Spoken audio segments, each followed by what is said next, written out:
everybody, welcome back to my YouTube channel Risna Tiarika with me Risna. Everybody, di video kali ini kita akan kembali membahas lagi terkait dengan hal-hal yang berkaitan dengan tugas akhir ya everybody.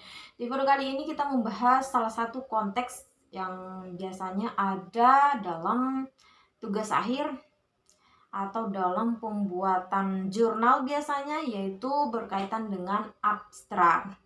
Jadi everybody, di abstrak itu ia memiliki beberapa komponen yang harus ada, dan juga penulisannya itu kan sangat singkat ya everybody. Jadi saya menjelaskan dulu sebelum lebih jauh saya membahas tentang abstrak ini ya.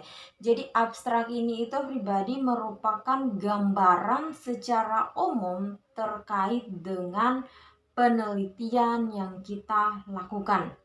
Jadi ada beberapa poin yang harus ada dalam abstrak, atau ada beberapa hal yang harus ada dalam abstrak. Yang pertama itu everybody, biasanya di abstrak itu ada pendahuluan, kemudian ada tujuan, kemudian ada metode, hasil, kesimpulan, dan juga ada yang namanya keyword. Di pendahuluan abstrak ini biasanya ia terdiri atas satu kalimat atau dua kalimat biasanya ya. Jadi abstrak ini kan dibuat sangat singkat, padat, dan jelas. Jadi untuk pendahuluannya sendiri biasanya hanya terdiri atas satu kalimat atau dua kalimat yang menjelaskan biasanya definisi dari variabel yang Anda miliki, seperti itu, dari tema penelitian Anda. Kemudian setelah pendahuluan biasanya masuk di tujuan. Jadi tujuannya ini biasanya hanya terdiri atas satu kalimat, biasanya dibuat satu kalimat. Kemudian setelah tujuan itu kita akan membuat terkait dengan metodenya. Metodenya ini itu biasanya kan kalau di bab 3 itu dalam tugas akhir kita pastinya metode itu panjang sekali.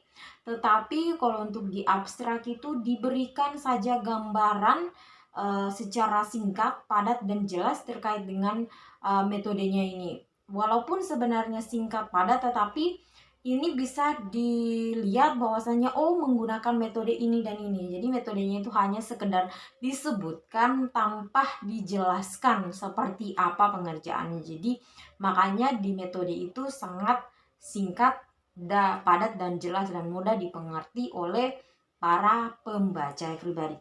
Kemudian habis metode itu kita langsung masuk di hasil. Jadi hasil itu tidak dibahas secara keseluruhan ya.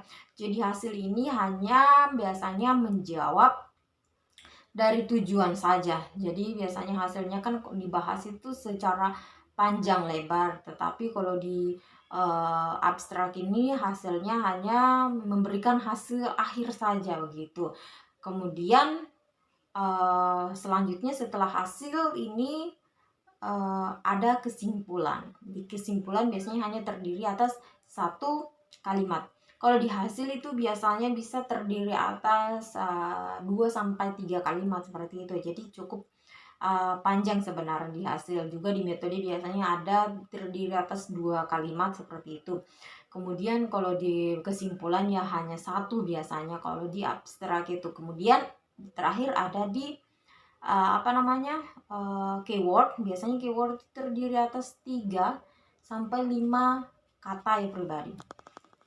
Untuk abstrak ini sendiri everybody, dia hanya terdiri atas satu paragraf saja, jadi tidak banyak-banyak. Makanya disebutnya singkat, padat, dan jelas, karena memang penulisannya itu sangat singkat. Everybody, itulah hal-hal atau poin-poin yang perlu ada dalam abstrak, yaitu terkait dengan pendahuluannya, tujuannya, kemudian metode, hasil, dan juga kesimpulan, satu lagi, dan keywordnya ya. Jadi keywordnya itu tidak satu paragraf gitu dengan pendahuluan, tujuan, metode, hasil, dan kesimpulan. Dia tersendiri di bawah ditulis keyword seperti itu. Jadi mereka tidak satu paragraf. So everybody, itulah mudah-mudahan bermanfaat ya bagi pribadi sekalian terkait dengan hal-hal yang harus ada dalam abstrak atau poin-poin yang perlu ada dalam abstrak. Thanks because you have watched my video. Meet again in this video and bye-bye.